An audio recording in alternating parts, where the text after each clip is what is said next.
The first time my ex-wife begged me for help, she was standing outside my office in the rain.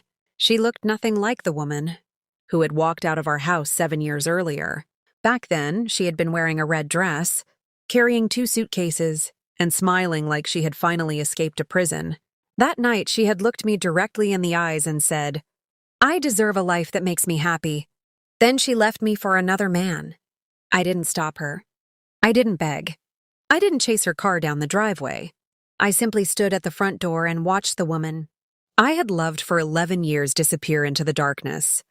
7 years later, she was standing in front of me again. Only this time she wasn't smiling. She was crying. And when she finally spoke, she said 6 words that I never expected to hear. "Please, David, I need your help." I stared at her through the glass doors of my office. Then I noticed the expensive car parked behind her. It belonged to the man she had left me for. And that's when I realized something. She hadn't come back because she suddenly loved me. She had come back because she had finally discovered who I had become without her. And she had no idea how much I had changed. My name is David Carter. I'm 43 years old now. But when my marriage ended, I was 36. My wife, Lauren, was 34. We lived in a small house outside Nashville, Tennessee. It wasn't a mansion. It wasn't the kind of home you see in magazines. But it was ours. At least I thought it was. Lauren and I had met when we were 24. She worked at a coffee shop near the office where I was starting my first real job. I remember the first thing she ever said to me. "You've ordered the same coffee 4 days in a row." I smiled. "Maybe I like consistency." She laughed. "Or maybe you're boring." I fell in love with her that week. We dated for 2 years. Then we got married. For the first few years, everything was beautiful. We rented a tiny apartment. We bought cheap furniture. We cooked terrible dinners together. We took road trips because we couldn't afford flights. On our 5th anniversary, I surprised her with a weekend in Savannah. She cried when I gave her the hotel key. "You remembered?" "Of course I remembered." She hugged me. "I hope we're always like this." I believed we would be. But people change. Sometimes slowly. Sometimes without you noticing. And sometimes they change while you're standing right beside them. I started a small construction company with 2 friends. At first, we had almost nothing. Our office was a rented room above a hardware store. I answered every phone call. I drove the truck. I met clients. I worked weekends. There were months when I didn't take a paycheck. Lauren supported me through those years. At least that's how I remember it. She would bring dinner to the office. She'd sit beside me while I worked on estimates. She used to tell people, "David is going to make something of this." And eventually I did. The company grew. We got bigger contracts. We hired employees. We moved into a real office. Our income increased. We bought a better house. For a while, life was good. But success came with a price. I worked more. Lauren began spending more time with her friends. Our conversations became shorter. Our dinners became quieter. Then one night she said something that I didn't understand. "I don't know who you are anymore." I looked at her. "What does that mean?" "You used to want things." "I still want things." "No." She shook her head. "You wanted a life." I frowned. "I'm building one." She looked away. "That's not what I mean." I didn't know what she meant. Not then. The first time I heard his name was at a charity event. His name was Ryan Mitchell. He owned a technology consulting company. He was wealthy, charming, confident. He wore expensive suits and knew exactly what to say. Lauren introduced us. "David, this is Ryan." Ryan smiled. "Your wife has told me a lot about you." I shook his hand. "Hopefully nothing embarrassing." He laughed. "Only good things." I didn't think much of him. Why would I? He was a businessman. Lauren had met him through a networking group. He started appearing at more events, then more dinners, then more conversations. Eventually, Ryan's name started appearing in our house almost every day. Ryan said, Ryan's company just, Ryan and his wife are going to, except Ryan wasn't married. His divorce had been finalized months earlier. I didn't know that at first. And Lauren never volunteered the information. One night I came home early. Lauren wasn't there. Her phone was on the kitchen counter. A message appeared. Ryan, I can't wait anymore. I stared at it. My heart started beating faster. Another message appeared. Ryan, you know how I feel about you. Then, Ryan, leave him. I didn't touch the phone. I didn't need to. I sat down at the kitchen table. When Lauren came home 2 hours later, she knew immediately. She walked through the door, saw me, stopped. David? How long? She closed her eyes. Please. How long? She whispered. 4 months. I felt like the floor disappeared. You're having an affair? She started crying. It's not like that. Then what is it? I love him. Those 3 words destroyed me. Not because I didn't expect them, because I had spent 11 years believing she loved me. I looked at her. What about us? She cried harder. I don't know. You don't know? I've been unhappy for a long time. You could have told me. I tried. No. I shook my head. You complained that I worked too much. You complained about money. You complained about my friends. You never said you wanted to leave. She looked at me. Maybe I was afraid. Of what? Of choosing myself. I laughed bitterly. Then choose yourself. She stared at me. What? If you want him, go. She looked shocked. You mean that? I nodded. I won't hold you here. 2 weeks later, she left. Ryan picked her up. I watched from the window. She loaded her suitcase into his SUV. Before she got inside, she turned around. For 1 second, our eyes met. I thought she might come back. Instead, she said, I hope someday you understand. Then she drove away. That night, I slept alone in our bedroom. Her side of the closet was empty. Her perfume was still on the bathroom counter. There was a photograph of us on the nightstand. I picked it up. Then I put it in a drawer. I didn't destroy it. I couldn't. But I couldn't look at it either. The next morning, I went to work. Everyone expected me to take time off. I didn't. I walked into the office at 7:03 a.m. My business partner, Marcus, looked at me. Are you okay? No. He nodded. Want to talk? No. Fair enough. I sat down at my desk. For the next few months, I worked harder than I'd ever worked. Not because I wanted to become rich. Because I didn't know what else to do. Every night, I went home to an empty house. I cooked for one. I watched television alone. Sometimes I woke up thinking Lauren was still beside me. Then I remembered. She was gone. 3 months later, something happened that changed my life. A construction worker named Luis was injured on one of our job sites. He was 26. He had a wife and 2 young children. He broke his leg badly. The company had insurance, but his family was struggling. I visited him at the hospital. His wife was sitting beside him. She looked exhausted.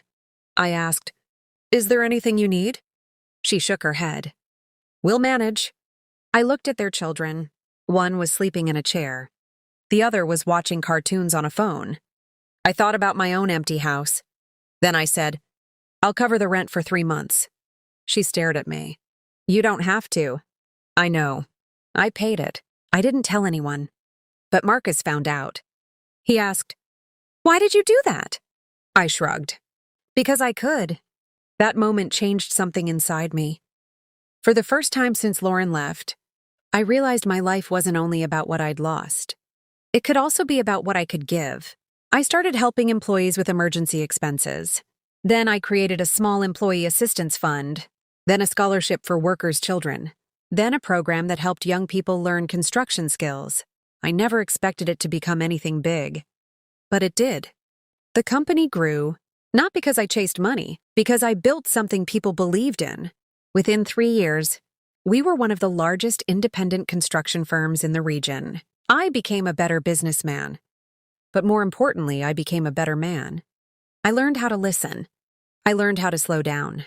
I learned that success wasn't measured by the size of your office. It was measured by how many people could stand stronger because you had helped them. Meanwhile, Lauren's new life wasn't what she expected. At first, everything looked perfect. Ryan took her to expensive restaurants. They traveled. They bought designer furniture. She posted photographs online, smiling. Champagne, hotels, beach vacations. She looked happy. I didn't follow her life closely. but occasionally someone would mention her. Did you hear Lauren married Ryan? Did you hear they bought a house? Did you hear Ryan's company is having trouble? I didn't ask questions. I had moved on. Or at least I thought I had. 4 years after the divorce, I met Emma. She worked at a nonprofit organization we supported. She was 32, smart, funny, kind. The first time we had coffee, we talked for 3 hours. She didn't care about my company. She didn't care about my money. She didn't know anything about Lauren. She liked me because I made her laugh. That was enough. We started dating. A year later, I proposed. She said yes. For the first time in years, I felt something I thought I'd lost forever. Peace. Not excitement. Not obsession. Peace. Emma became my best friend. We bought a house together. We adopted a golden retriever named Charlie. We traveled. We built a life. A quiet, happy life. And then, 7 years after Lauren left me, she came back. It was a Tuesday afternoon. I was leaving my office when I saw her. She stood outside the building. Rain falling around her. She looked exhausted. Her clothes were expensive, but they didn't fit her anymore. Her hair was messy. Her eyes were swollen from crying. David? I stopped. Lauren? She walked toward me. Can we talk? I looked at her. Why? She swallowed. I need your help. I glanced behind her. Ryan was sitting in an expensive SUV. He wasn't getting out. What happened? She started crying. Everything. I didn't know what to say. She whispered, Ryan lost the company. I stayed silent. He took out loans. She wiped her face. Then he started drinking. I felt a strange sadness. Not for Ryan, for Lauren. He blamed me. I asked, why? He said I ruined his life. She looked down. He left last month. I nodded. I'm sorry. She looked at me. You don't sound angry. I'm not. Why? I thought about it. Because I'm not married to you anymore. She cried harder. Then she said, I found out who you became. I frowned. What does that mean? I heard about your company. I said nothing. I heard about the scholarships. Lauren, I saw your name at the children's hospital. I looked away. I didn't know. You weren't supposed to. She stepped closer. I thought you would fall apart when I left. I smiled sadly. I almost did. But you didn't. No? She looked at me. Why? I answered honestly. Because eventually I realized I couldn't make you regret leaving. She stared at me. So I stopped trying. She asked me for money, not directly. But eventually, the conversation came around to it. Ryan had left her with debts.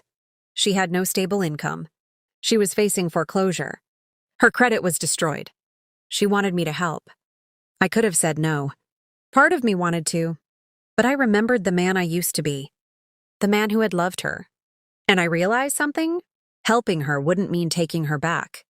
It wouldn't mean forgiving everything immediately. It wouldn't mean forgetting. It simply meant I was no longer the wounded man she had left behind. I said, I'll help you find a lawyer. She looked surprised. That's it? I'll make sure you understand your options. David, I'm not going to give you money. Her face fell. Why? Because I won't become your safety net. She nodded slowly. But I will help you get back on your feet. She started crying. Why are you being kind to me? I looked at her. Because you don't get to decide who I become. I connected her with a financial counselor. I helped her find affordable housing. I gave her the contact information of a job placement organization. I did what I could. But I didn't rescue her.